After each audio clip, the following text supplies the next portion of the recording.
Okay, we're on it. Right. Good morning, Mr. Savalahong. How are you? Good morning. How you doing, my man? Good, man. Good, man. I think we're gonna wait for a few people to log on. So excited to have you here. I was actually thinking now, when I was thinking, it's so nice to have interesting friends, because now I don't have to go look for for people all the time. I can just WhatsApp and say, "Hey, Cyril, dude, are you available?" So it's a blessing. It's a blessing to have interesting friends. Hey, I'm happy to be here, man. Yeah, So, I'm happy to have you here, and I think we're looking forward to find out what's happening in boxing, what's happening. Maybe not sports, maybe boxing today. We'll get you back maybe on sports, but focus on boxing. Focus on your event, which is exciting. How's that coming along? Sure, it's coming along nicely. Everything's falling into place. It's just a week and 3 days, a week and a half left. So yeah, I'm really excited. Everything is falling into place. I can't wait for the day. So Must be a lot of work. It is a lot of work, but I think most of it's little things that are left to be done. The major things have been done already. So so we're good to go. Okay, awesome. Samuel, I see a few people are logging on. So guys, today we're talking about boxing and business. So we've got Cyril Lehong, who's got an upcoming event on the 22nd of May. He's going to tell us more about that. So I see we got a couple of people. Let's see who we've got on here. Tanya Foster, are you Tanya? How do I see who else is on here? Normally it shows, but I can't see. Anyway, that's fine. So ladies and gentlemen, welcome to the Leroy Slava Show. My name is Leroy Slava, and this is where we have conversations with entrepreneurs that inspire and experts to admire. So we've got an entrepreneur, we've got an expert here. He's a co-founder and managing director of Uppercut Promotions. He's an award-winning sports journalist, passionate about boxing. Why boxing? So were you ever a boxer before? Do you box in your life? No, actually I wasn't, but I was always a fan though. I think grew up as a fan. You grew up supporting the likes of locally. Dingan Tobela was my favorite boxer. Overall, worldwide, Roy Jones Jr. And I loved the sport. And then when I became a journalist, I remember the first boxing tournament I covered was a world title fight between Cassius Baloyi and Gary St. Clair. And that night, I made a decision that I want to be involved with boxing for the rest of my life. That was wow. So yeah. Oh. I'm still. When was this? What year was this? This was in 2007. 2007. So. Oh yeah, it was a long time ago. Eh? Yeah, it's been a journey. Yeah, it's been a journey. Yeah. I actually forgot about Dingan. My favorite boxer was Brian Mitchell, South African boxer. Brian Mitchell, the only South African in the International Boxing Hall of Fame. Brian Mitchell, he has a great boxer himself. I'm not going to say I know many of them. I know Dingan Tabela. I know Baby Jake locally, and I know Brian Mitchell. So, Cyril, you're an award-winning journalist. You worked at Caxton, is it ENCA? ENCA, yes. Starset. And the nice one, which was interesting, is you were writing for ESPN. Hey guys, yes, so ESPN. Yes, ESPN.com. Yes, I was actually doing boxing there as well. I was writing boxing. I was freelancing for them for their website, and yeah, it was nice. I was covering. You mentioned that you don't know too many boxers, but there's actually a few South Africans who are at world level right now who are who are world-class fighters, and those are the fighters I was covering for ESPN.com. I did a lot of interviews with them. So yeah, that was nice. So you're saying currently there's a lot of South African boxers out there doing well? I would say they are ranked highly in the world. There is a few. There are a few. You think of the likes of Murutim Talani, who just lost his world title a couple of weeks ago. There's Heki Butler.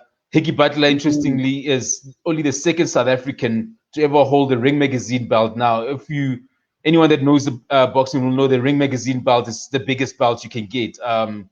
Ring Magazine is the oldest magazine in the world in boxing, and their belt, basically, they give the belt to only the best guy in the weight division, and Hickey Butler won it in 2018. The first South African to win it was Willito Wield way back in the 1950s. So that's how big it was. So, and Hickey Butler. So the Ring Magazine belt, you're saying that's one of the most prestigious belts in the world? I think for me, it's the ultimate belt. Is it? It's the ultimate belt. Like, is that one of the belts where we see, obviously we see Canelo, we see Mayweather in them. Is that some of the belts that they wear? Yes. I know Mayweather had, before Mayweather retired, he had the welterweight Ring Magazine belt, and he had the pound for pound Ring Magazine belt. And right now, and Canelo now has got the pound for pound Ring Magazine belt and the super middleweight Ring Magazine belt. That's those are the kind of, you have to be the ultimate best. To put it in perspective, the Ring Magazine belt, there's some weight classes the way the belt is vacant until they believe one guy totally stands out, one fighter totally stands out in that weight division. Nobody gets that belt. And then they give it to him to say, okay, Cyril, you've fought 10 fights undefeated. What you fought some of the best. Here's the belt. Or do you have to fight? No. What happens? They've got rankings. So if number one fights against number two, the winner of that fight gets the belt. That's the one way of winning it. The other way is if you beat the guy who's already got the belt. Okay. So yeah, and if number one and number two don't fight, then the belt stays vacant. Is it? Okay, interesting. So I see we got a couple more people. Shetty, how's it go? Chantel, guys, if you got any questions, all right, for Cyril, I think we just got into it. So if you got any questions, throw it in the comment section. Cyril will see it on his side as well. And then maybe by the end or before that, we'll take some of your questions. As I said, we're having conversations with entrepreneurs that inspire and experts to admire. And I know Cyril. Cyril's a good friend of mine. And I know Cyril's been working on this for quite a few years, eh? Yeah. Been working on it quite a few years. Yes, been following boxing for a long time, and I've been working on trying to get into the boxing business for quite a long time, as you say. So tell us how you eventually got in. Tell us how the Uppercut Promotion started and how the company was formed. Originally the plan was to actually get into promoting boxing a little bit later in my life. I wanted to do other things in boxing, but then I have a cousin who's the co-founder of it. He told me, you know what, this is how he showed me how we can raise funds, because that's important. We need to be able to raise funds to make these things happen. He showed me how to raise funds, and as soon as we got into that, then and he's like, let's do it now. So and sometimes it's better to do things now, like instead of waiting the whole time, waiting until things get better, or so do it now and just start, as they always say. Yeah. And I think that start, get in, learn the lessons, make some of the mistakes early. So 100%. Instead of making them when you're 55, rather make them in your mid-30s. Exactly. And I think you got in now currently, I think it probably could be the most difficult time, right? Because there's no fans, there's no supporters, the stadiums are empty. Will the venue for this have people in it on the 22nd of May for homecoming? Unfortunately, no. With the COVID restrictions, there's no fans. But we are working on a broadcast deal. We'll be making an announcement very soon. Actually, within the next couple of days, we'll be making an announcement on where people can watch the show. But it will be on their screens.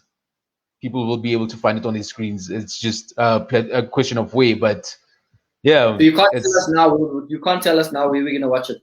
Well, right now, it's still a question of signing contracts and crossing the T's and dotting the I's. Okay, so So you talked about raising funds, right? Now I know with what I do, I constantly have to raise funds, right? What we do in property, you buy a property. Obviously, you can't do it alone. You have to bring some partners, raise funds. Then you do the next one. You have to raise funds again. It's a never-ending story, this raising funds thing. How much funds did you have to raise? Because international obviously it's the company. Then I see there's international boxers from Philippines. I don't know how many of them, you'll tell us. And then you have the local boxers. So obviously they need to get paid. Venues need to get paid. Marketing, advertising. What else goes into boxing?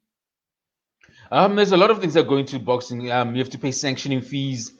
For example, the main fight on the night is for the WBC Silver International title. So we have to pay sanctioning fees to the WBC for that. Have to pay for the belt as well. How much is that? So well, because it's not a world title fight, it's just a Silver International fight. We had to pay the package for that was $2,900. Okay. So yeah, we had to pay for that, and then obviously you have to pay for the boxers. You have to pay for their flights here. You have to cover their hotel stay, and obviously in COVID times, boxers have to be in a bio bubble for 72 hours before the actual event. So we have to sort that out as well, and COVID testing as well. So it's there is some money that you have to raise, and I've been blessed. I've had great sponsors from Babiro Occupational Health, from Beres Construction, Virtual Hotel. I've had great sponsors. Yeah. Where's the fight gonna be? The fight's going to be at Boyson's Boxing Club. Now, the interesting thing about this place is that for anybody that follows amateur boxing in South Africa, they know that that's probably one of the most iconic boxing clubs in this country. Now, Hickey Butler is going to be Boyson's. Now, Hickey Butler is going to be headlining the event. And this is why we called it Homecoming. Hickey Butler had his whole amateur career at Boyson's from the age of 6. He was boxing. His amateur career was at Boyson's club. Now it's been revamped. It's been made really nice. So they'll be hosting their first professional boxing event with this one. So it's nice for me because it's my first event as a promoter. It's their first professional event as well. And we're working with them. We're bringing one of their own legends to the back to the venue. So yeah, so it's really exciting. No, awesome. Well done there, man. And now I remember the first time I went to a boxing match was with you. It was at Emperor's. It was Hickey Butler was also fighting. Hickey Butler's a beast, eh? Yeah, he's a huge boxer. I think since then he's gone on to do great things since that time. He's got, as I mentioned, he's gone on to win a Ring Magazine belt. He won major world titles in 2 weight divisions, and well, he lost his title back in 2018, I think it was. I saw. And now this is his comeback fight. His comeback fight. From speaking to him and his trainer, they believe that they still have one more world title run in it. So for me as a new promoter, it's an honor for me to have a guy like that on my first show. It's he's a legend of South African boxing already. No, he's a legend. He doesn't stop boxing. He just goes full out. Exactly. He's a 12-minute fighter. It's a 12-round fight. 12-round fight. He's fighting a guy from the Philippines by the name of Jonathan Elmerson, who's also held titles in the Philippines. He held the WBC Asian title. So it's not an easy fight for him. He has to, obviously he's a top. Hickey's is a big name boxer, so he can't be fighting nobodies. He has to fight the toughest opponents. Yeah, and I remember that fight. That was with the baby Jake. Baby Jake was still alive, and what were they doing for him? They were doing like a fundraiser. Oh yes, it was a tribute to Baby Jake, and they had the fundraiser. Yes, I remember that. The fundraiser, and I guess so, man. That was nice, and that was the last time you took us. You took me with him. Yeah, well, hopefully when things open, you can come around to the boxing, and yeah. Because there's nothing better than 2 men hitting each other. Eh? There's nothing more fun than what. Well, we shouldn't just say 2 men. I mean, there's also women's boxing is also quite interesting. We've got there's a woman. Yeah. There is a women's fight on the show as well. The South African light welterweight champion Heda Volmarans will be fighting Raida Muleba on the undercard. And Heda Volmaran, I think she's one of the most exciting women boxers I've seen around. That and I think it's only a matter of time before she goes on to big things and fights for world titles. So now, so what are the big boys saying?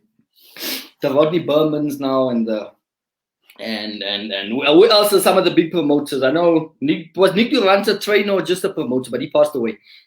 And Nick Durant, the late Nick Durant, was trainer and manager. He was, I think he produced more champions than anybody else in the history of South Africa. He was a legend. He had so many South African champions and world champions that came out from his stable. Yeah, he was a great promoter. I'm a great trainer. Rodney Berman, I suppose. I mean, he's been promoting champions for a long time. I think over 40 years in this business. He's done incredible things. He's produced great champions. I mean, you talk about the likes of Brian Mitchell, Dingan Tobela. They've all, he promoted all of them. And I suppose nowadays there's some also great young promoters as well. New promotions as well. These promoters like Rumble Africa in the Eastern Cape. They're doing an incredible job. And then from a training management point of view, there's Colin Nathan, who's incredible as well. He's doing some great things. He's doing big things. I mean, he's training the likes of Murutim Talani, Heki Patla, and Simpiwe Konto. So it's exciting. I think it's only a matter of time before boxing reclaims its place as a premier sport in this country again. Well, that's what I want to ask you. How's boxing doing? Because obviously, look, I'm not going to say I'm the biggest boxing. I watch the big fights. When there's a big fight, I'll watch it. I don't really watch boxing every weekend or whatever it is. But when there's a big fight, I'll stay awake or I'll wake up early and I'll watch it. Where is boxing now? And obviously we don't hear about like it was with Brian Mitchell and them and Dinganto Bela and them and these other guys. Where is boxing now and where do you think it's heading? I think the publicity over the last few years hasn't been as good as it could be. I think that's the main thing. I think as boxing people, we do need to work on creating that buzz around the sport again. It's we haven't. I think as boxing people, we haven't been able to sell it to young people as well as other sports have been able to sell to young people. For example, if you look at soccer, for example, soccer has been the number one sport in the country, but over the years they've evolved in the way they sell the sport, they package the sport. They're always impressing young people, and we need to do that in boxing as well.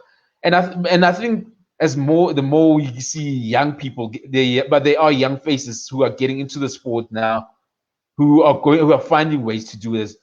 For example, I think of people like there's a guy called Hayden Jones who's got a YouTube channel and he's doing new things. I mean, he's using new media to actually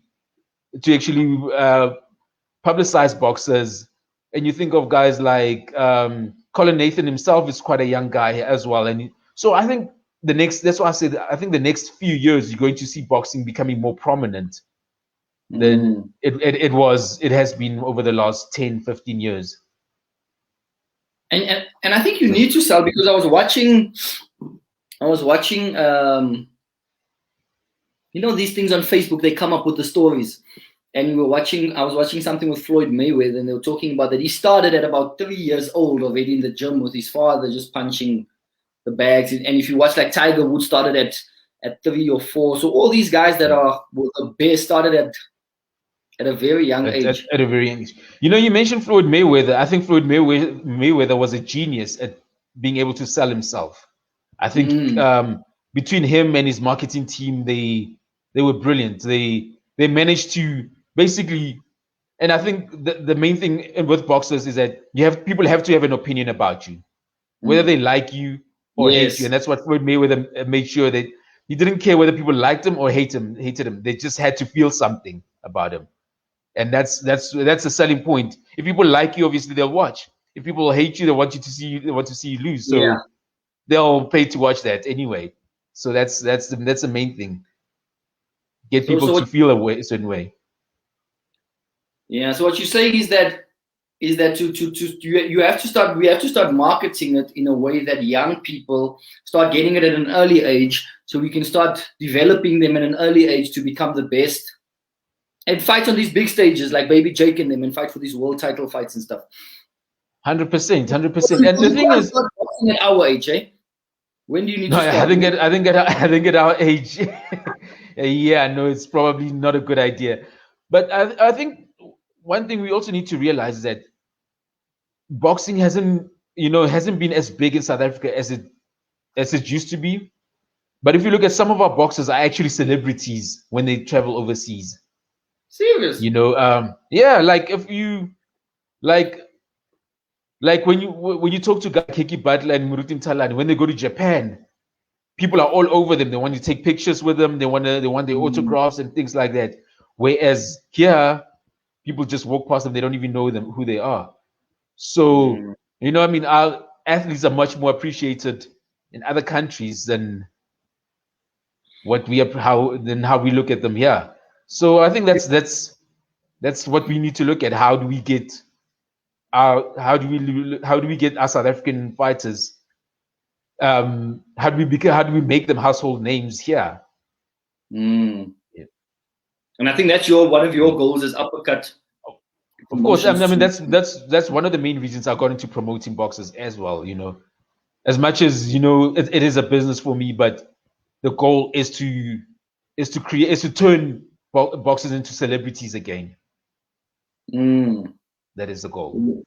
Remember when you used to go to Carlton Center? I don't know if you went to Carlton Center back in the day, yes. And there was, if you go to the food court, there was that restaurant, Baby Jake's restaurant. I can't remember. Oh yes. Yeah, I remember that. Yeah. What was it? I can't remember. Baby Jake, a long time ago. Let me know in the comment section, guys, if you know what Baby Jake's restaurant in Carlton Center was called. Was it a chicken place? I can't even remember. It was. I think it was a chicken place. Yeah, I think. But I remember the restaurant. Yes, he was. Baby Jake was a big name, and and he had the personality. That's another thing. It's another thing that people don't remember. He had the personality to win people over. That's important. And I think also boxers need to remember that. Like you need to develop a personality. Because it's more than just your skills in the ring. But that's actually tricky now, because now, let's say I'm a good boxer, which I'm not. But now I need to be an actor as well. I need to be a showman. I need to stir up the crowd. I need to get people to want to watch me, like you're saying, Floyd Mayweather. And which is, now you just come in, you're a quiet, introvert guy. You just want to come and box, and you don't want to still put on a show for people. Why do those guys? Those guys try to look at it. You need to have a selling point. I mean, look at it this way. If you look at it from a soccer point of view, you've got a guy like David Beckham. David Beckham now was a great soccer player, but he wasn't the best, in his era. There were guys like Ronaldinho who were better than him. But somehow David Beckham was a bigger name than them. Because he had a selling point. Okay, people say, I've heard women say it was his looks or whatever the case may be. I think everybody's got something that they can sell. You know what I mean? It's just a question of tapping into that. Even if you're a quiet, reserved person, maybe you can sell you being a humble person. People like humble people. If you're out there, you can. People are boring. Well, I mean, look at him. Manny Pacquiao is regarded as quite a humble guy. Yes, Manny Pacquiao. I'm thinking about him, and even Canelo now. He's not a big out there. Exactly, and people buy into that. So I think you know what I mean. Whether it doesn't matter what you are, as long as you can show people that side of you, people can see a big side of it. People want to know your story. People want to know your history. People want to know how more than just your skills in the ring. They want to know you. They want to know you as a person.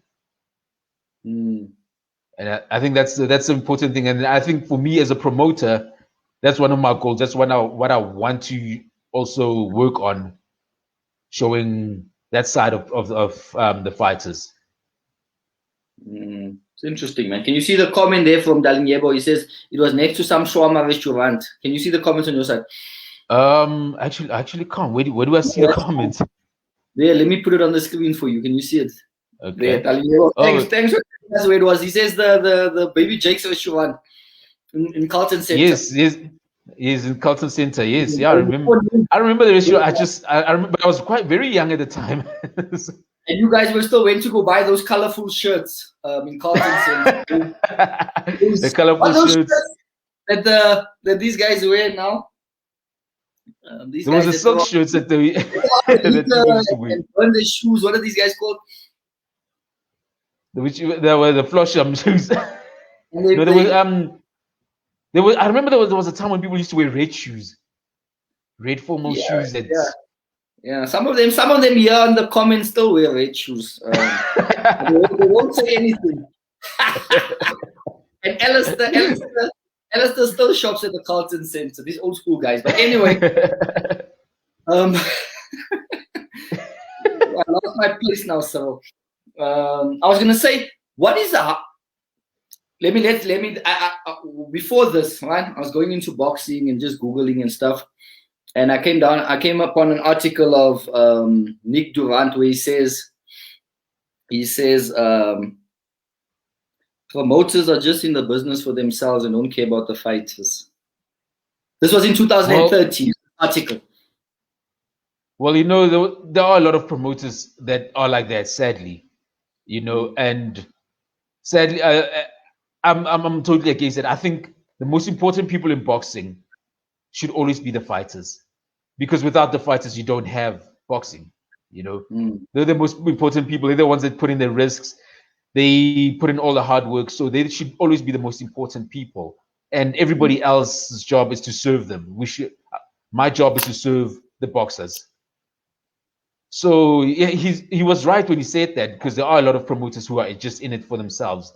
But then there are some good ones as well who do think of the fighters. And I'm just hoping those ones who do think of the fighters become more prominent in the sport. Yeah, true. How much on average do fighters get paid? If you, I don't know if you want to answer. Obviously, that depends on the level you are at. There's so many variables. The level you're at, the demand there is to watch that specific fighter. It can vary from anything between. Look, a fighter can make anything between 4,000 rand to $100 million. So it just varies. It just depends on who and where you are in your career. And the promoter takes a percentage of the fighter's takings and of the gate takings and of whatever's done on that day. I think it depends also on what level. If you on a huge international stage, like say for example, Canelo just fought this weekend. For him, I'm sure the promoter took a percentage. The promoter who was promoting this fight was Eddie Hearn, and I'm sure he took a percentage. But if you look at it from my point of view, I'm the one that's paying the fighter now, because it's on a smaller level. But it just depends. I mean, every deal is different. When it comes to business, as you know, deals are different. Different people work differently. Yeah. So yeah, come together to make it work, and you get what you negotiate. Yeah, of course. Yeah, it's all about finding the right deals that work for everybody. So, how are you feeling about this? Because even internationally, right? I think the big guys are now Canelo, but Canelo's not as big as Floyd in them was, right? And then you find the heavyweights now with Joshua and Tyson Fury and them. How do you feel that international boxing is now? Where do you feel it's at a healthy place or it's not? I think it's in a healthy place. I don't think it's too bad. I mean, the fact that you just mentioned that you said earlier you don't follow boxing that much, but you know who these guys are. So so knowing who they are, and the fact that people do still get excited about boxing, that people want to watch Tyson Fury fighting against Anthony Joshua, it shows that boxing is still relevant.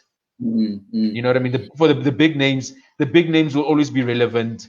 I think, as you would say, Canelo maybe is not as big, but remember, Canelo is only 30 years old now. And now, if you look at it, when Floyd Mayweather was 30, he wasn't anywhere as big as what Canelo is right now. You know what I mean? Floyd became a big international star after the age of 30. So Canelo, and I mean, he was world champion before that, but he wasn't that big crossover star. What pushed him to become a big crossover star was a fight he had against Oscar De La Hoya, because Oscar De La Hoya was a big name at the time. And around the same time, he also went on Dancing with the Stars, which helped him grow his celebrity brand. He did, you know what I mean? And then he went on WWE wrestling or whatever. So he managed his brand. He worked his brand, I think, after in his 30s. That's when he really blew up. So you look at Canelo now is already more famous than what Floyd was at 30, at that age. Interesting. I thought he was older. I don't know why. Maybe he just started fighting people very young, eh? Yeah, well, he started fighting at the age of 15. Yeah, but I mean, he got the big fights early. Who's this? Canelo. Yes, Canelo had the big fights early, but now I think only now is actually in the prime of his career, and yeah, so probably for the next 5 or 6 years he'll probably be fighting at the highest level, and who knows how big he could become then. Do you think that this YouTube fighters now fighting Floyd Mayweather and this Jake Paul, and then it was Conor McGregor and Jake Paul, do you think that's good for the sport or bad for the sport? You know, some people think it's bad for the sport. For me, I think it brings attention to the sport from people who otherwise would not watch boxing. There are certain people who would not necessarily watch boxing. So if you've got this Jake Paul guy, I mean, he's got how many followers on social media? How many people? He's got like millions of subscribers on his YouTube channel. He's got all those followers. He brings his followers to the sport. On the undercard, if you've got a really good, talented boxer, people get to see that boxer. There's a chance of people now following the boxer that they saw on the undercard of a Jake Paul fight. So for me, it brings more attention to the sport. So I don't think it's necessarily a bad thing from a marketing point of view.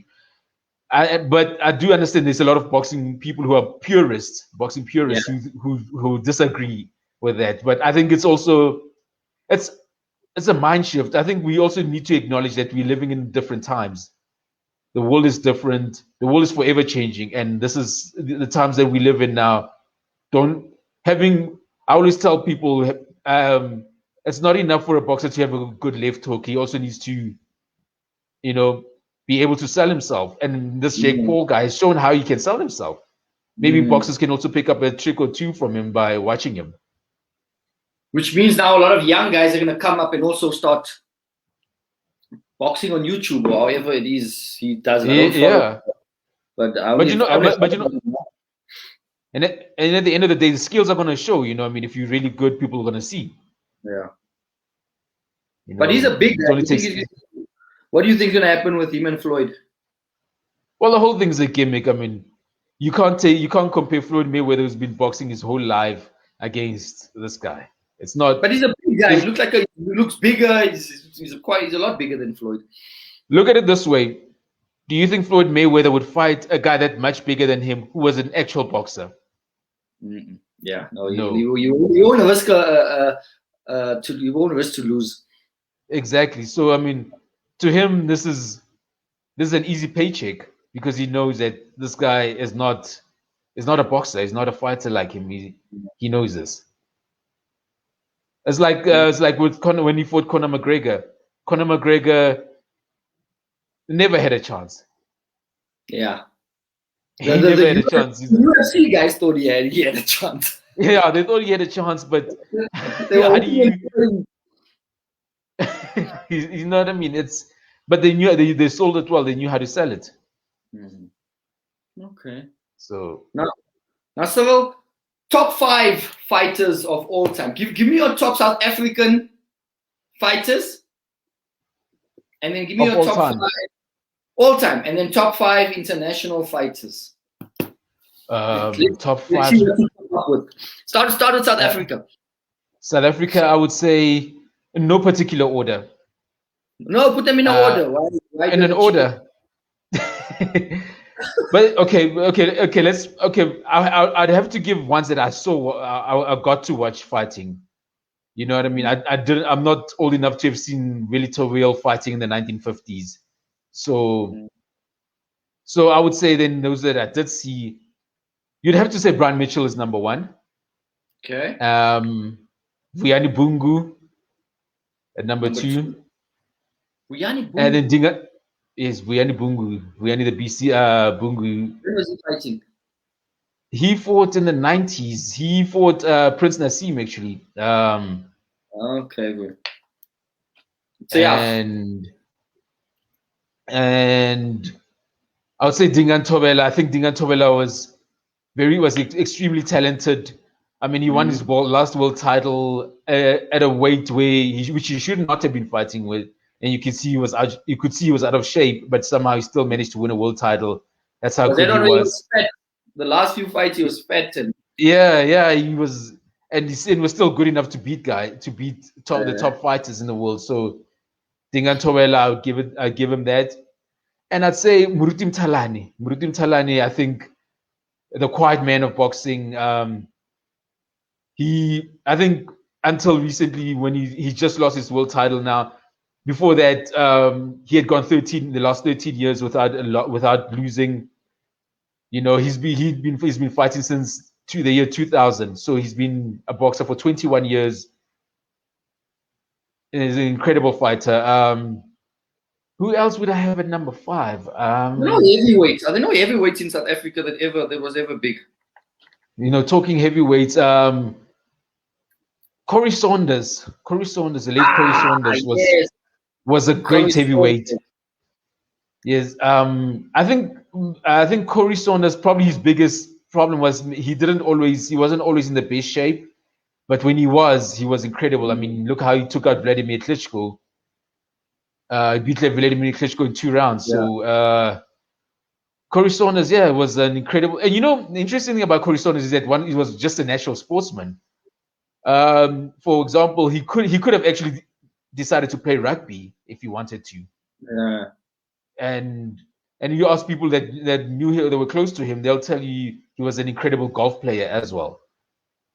So he's just a sportsman through and through. But you know, a lot of these professional footballers or sportsmen in general could have chosen from rugby or cricket or football or tennis or basketball or baseball or something like that. All of like Michael Jordan went and played baseball. He could have been a professional. All of these guys, all of these athletes, just natural sportsmen. They could have done something else, and they would have also been successful in something else as well. That's true. That's very true. I mean, I think that's probably one of the reasons today we are lacking in heavyweight fighters and top heavyweight fighters, because it just seems easier to make it as a rugby player. If you're a big guy, you're weighing 100 kilos, it's easier to make it as a rugby player than it is to make it as a boxer. Because as a boxer, you have to start right from the bottom. You have to maneuver your way through. It could take you a few years before you start seeing the fruits of your labor. Whereas a rugby, you know, you could turn professional at the age of 20, and as soon as you turn professional, you are there. You make a decent living, and you don't get hit all the time. Well, rugby players do take some hits, but it's not the same as boxing hits. Boxing, you do take you could take big shots.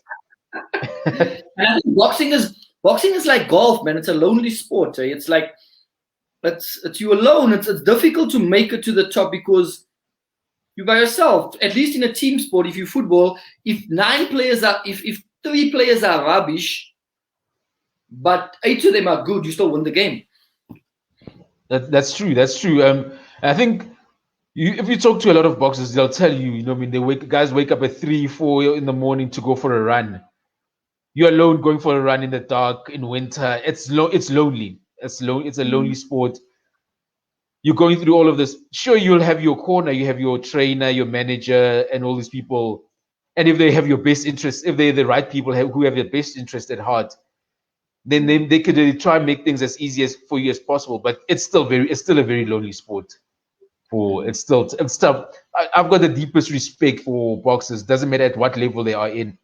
I mean, from the youngest fighters to the biggest champions, I've got nothing but respect for fighters. No, me too. And I think for me personally, I think boxers are probably the fittest sports people, women and men, in the world. Because have you tried to hit that bag at gym? And that bag that's true. I mean, that doesn't even hit back.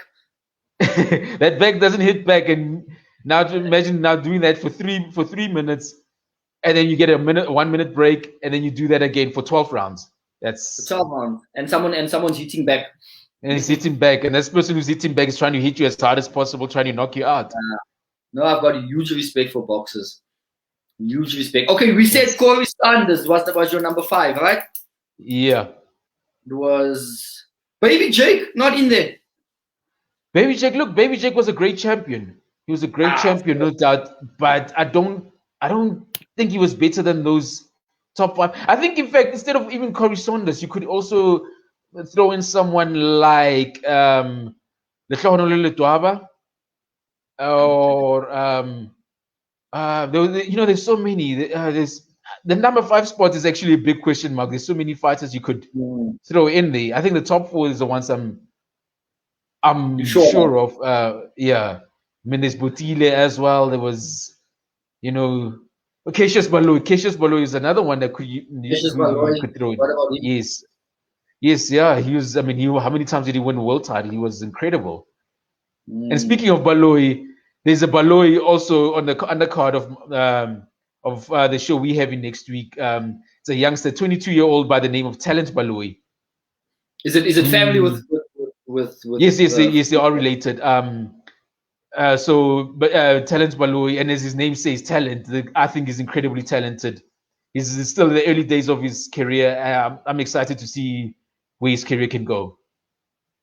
Okay, so we got 5 local, top 5 international, all time. All time.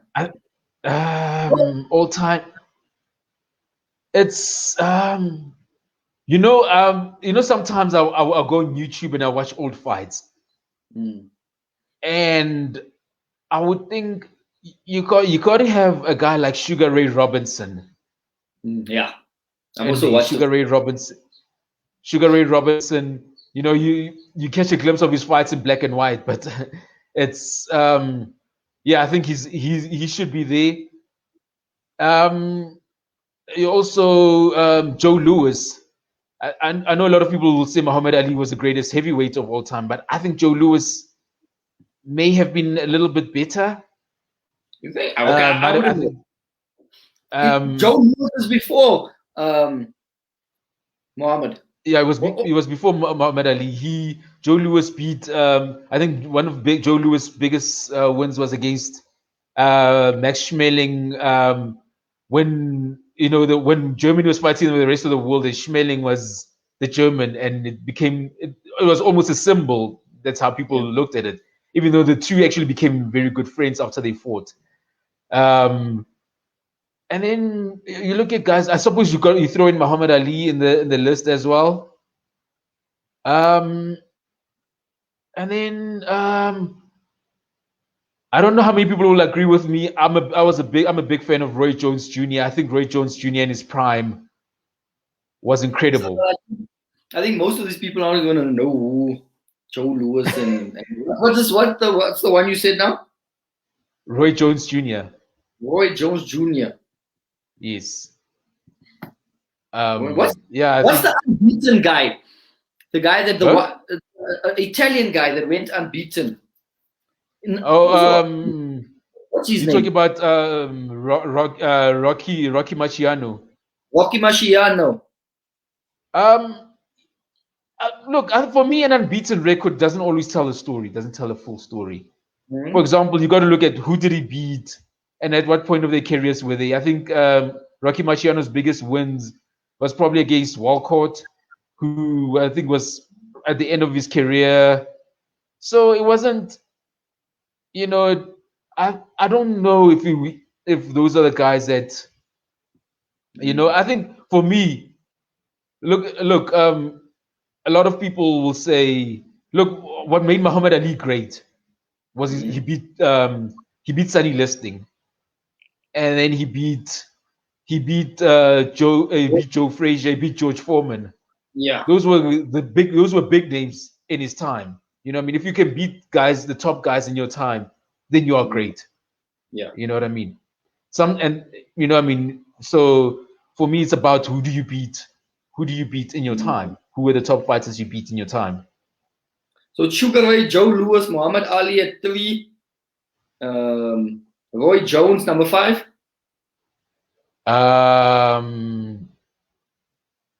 I think number 5. Floyd Mayweather. Five is it Floyd Mayweather? Look, Floyd Mayweather, you got to give He Floyd. might be the Okay, top let's throw He Floyd might be the Mayweather top in five. there. He's Look. Here's my thing about Floyd Mayweather. He was an incredible champion. He was the best fighter of his era. The best fighter of his era. But in the same era that he fought in, there was Manny Pacquiao. And Manny Pacquiao, although Floyd Mayweather was a better boxer than Manny Pacquiao had a better career, in my opinion. Yeah, you whooped Manny Pacquiao, man. But look at Manny Pacquiao started his career as a flyweight. Now imagine the guy starting as a flyweight at 50 kilograms, and he goes on to win in 8 different weight classes. That's incredible. Like, I don't think we'll ever see anybody do that again. It's amazing. Like, you know what I mean? To keep going. Would you put him at number 5 then? Would you put Manny Pacquiao at number 5? I don't think I'd put Manny Pacquiao at number 5 either. Mike Tyson. Dali says Mike Tyson. Mike Tyson. I think Mike Tyson was great, but Mike Tyson. Yeah, that troubled soul. Yeah, and his prime. We only saw the base of Mike Tyson for like 4 or 5 years. I would rate someone like people are going to shoot me here now, but I think Lennox Lewis was a better fighter than was a better champion than Mike Tyson. Come on, guys. Any of you guys have an opinion here? Anyone have an opinion here about who the best fighters is? I see there's a few ladies on here. Let's see. But Mike Tyson, I suppose, it's always difficult saying coming up with the greatest of all time list is always a difficult thing to put on. I mean, someone older than you would probably mention names like Henry Cooper and names like that, and might not even have someone like Roy Jones Jr. in the list. Which I suppose maybe we could throw in Floyd Mayweather for the simple fact that he beat more champions than anybody else. But then on the other hand, you could throw in Sugar Ray Leonard as well, who's also just incredible. What was the first? I say Sugar Ray Robinson. There was Sugar Ray. Remember, there was Sugar Ray. The first Sugar Ray Robinson. There was Sugar Ray Robinson, and there was Sugar Ray Leonard. Sugar Ray Leonard. Which one was the quickest one? Was it Robinson or Leonard? It was Leonard. Leonard. Yes. Probably had quick hands. Yeah, quick hands. And the interesting thing about Sugar Ray Leonard is that he beat both Floyd Mayweather's uncle and father. So do you think boxing is genes, or do you think it's just hard work? Or do you think it's just getting in early, getting the skills, or do you think it's genes as well? I think it's a combination of both. In any sport, you've got to have to make it big in any sport, you have to have that talent. You have to have that natural ability. And then the hard work, you need to put in the hard work. The thing about boxing is that you can't hide in that ring. You know, if you haven't put in the work, people will see. You know, it's not like if you use soccer as an example.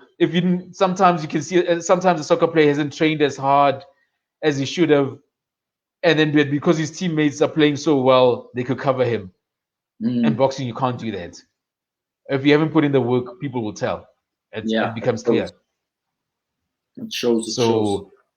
Okay, so yeah, you've got to have the 5 is open. So 5 could be 5.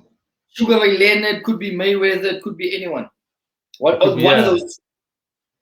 It's So it's difficult to.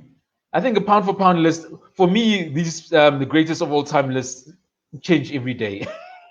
It changes every day on what I'm. So awesome stuff. Thanks for joining us, man. And I think so. Tell us again about Uppercut, where we can get a hold of you, when the fight is, when we can start. Okay, obviously you can't tell us when we start watching the fights. President Cyril Ramaphosa needs to tell us when we can come back in there. Unfortunately, where we can start following. So where we can get a hold of you, where we can follow what's happening with Uppercut Promotions, and when the fights, when we can watch it. Obviously, we watch it on TV when you announce it. But where we can follow, so we know when these things are happening. On Facebook, you can look for the Uppercut Promotions Facebook page, and I'm on Twitter. You can follow me at Cyril Tepo, and then on Instagram at Lehong Cyril Tepo.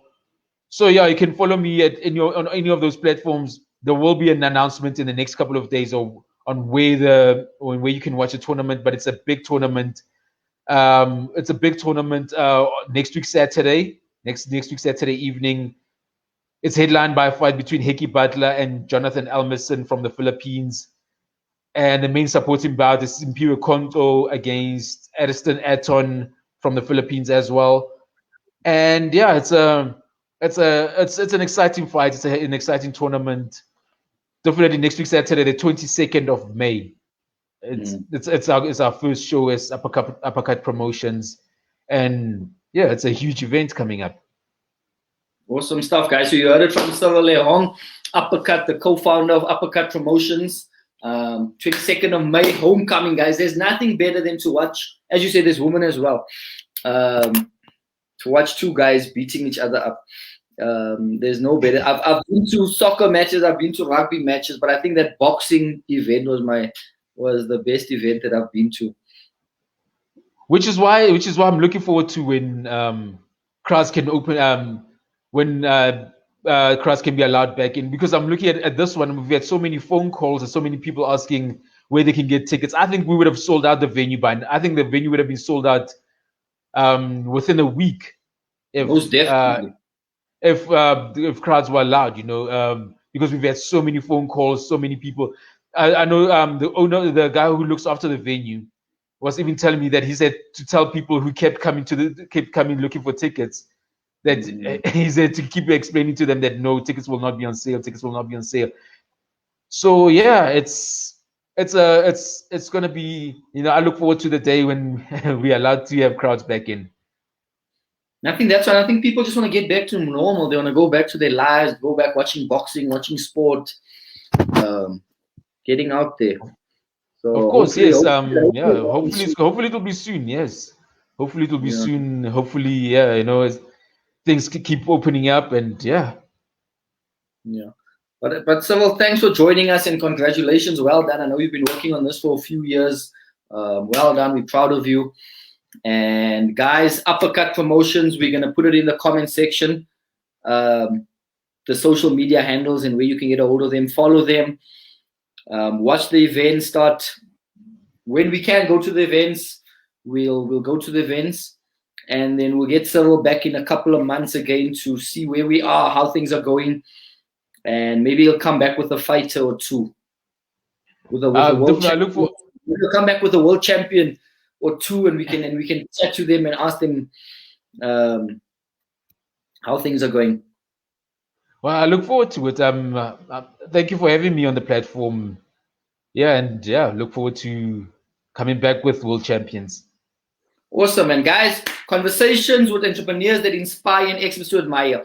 On this, go click on the link, subscribe to my YouTube channel where you can watch other videos as well.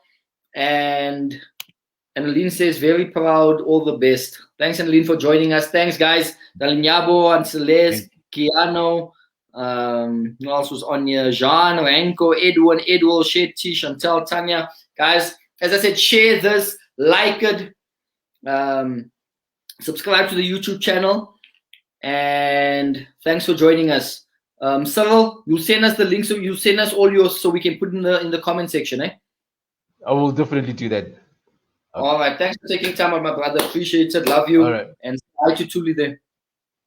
Will do. All right. Thanks, bro. Cheers, bye. Cheers.